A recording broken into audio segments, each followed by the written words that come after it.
Chilling tales for dark nights.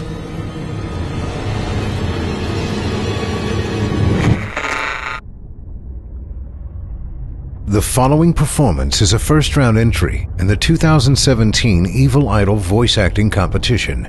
Voting is simple. Following the performance, simply click the thumbs up icon on this video if you'd like them to become a member of the team, or the thumbs down if you'd rather they not. Voting on this entry will conclude 1 week after the date of its posting. Good luck to all of our contestants.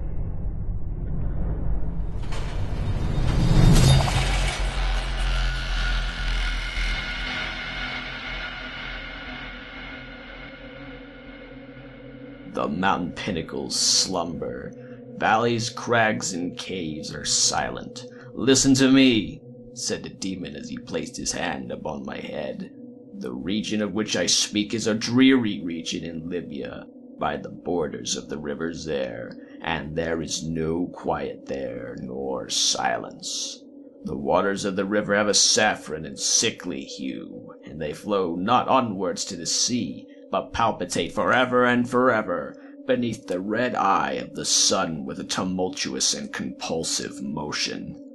For many miles on either side of the river's oozy bed is a pale desert of gigantic water lilies. They sigh one unto the other in that solitude, and stretch towards the heaven their long and ghastly necks, and nod to and fro their everlasting heads. And there is an indistinct murmur, which cometh out from among them like the rushing of subterrene waters, and they sigh one unto the other. But there is a boundary to their realm, the boundary of the dark, horrible, lofty forest. There, like the waves about the Hebrides, the low underwood is agitated continually. But there is no wind throughout the heaven, and the tall, primeval trees rock eternally hither and thither with a crashing and mighty sound. And from their high summits one by one drop everlasting dews, and at the roots of strange poisonous flowers lie writhing in perturbed slumber. And overhead, with a rustling and loud noise, the gray clouds rush westwardly forever until they roll a cataract over the fiery wall of the horizon. But there is no wind throughout the heaven, and by the shores of the river there is neither quiet nor silence. It was night, and the rain fell, and falling it was rain, but having fallen it was blood. And I stood in the morass among the tall, and the rain fell upon my head, and the lilies sighed one unto the other in the solemnity of their desolation.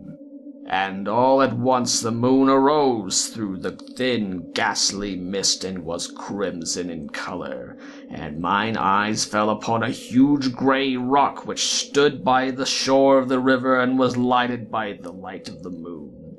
And the rock was grey and ghastly and tall, and the rock was grey, and upon its front were characters engraven in the stone.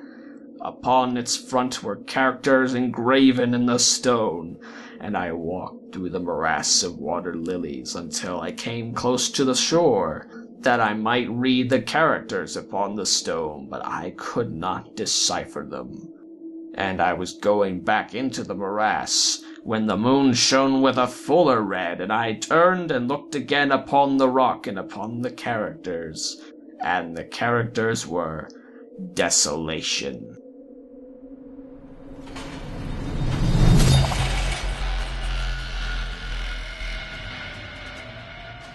Thank you for listening. If you haven't already, don't forget to cast your vote for this contestant via either a thumbs up or thumbs down vote. New entries will be posted throughout July. Be sure to tune in and vote for each of them and help decide who becomes the next Evil Idol. In the meantime, turn off the lights and turn on the dark. Chilling tales for dark nights.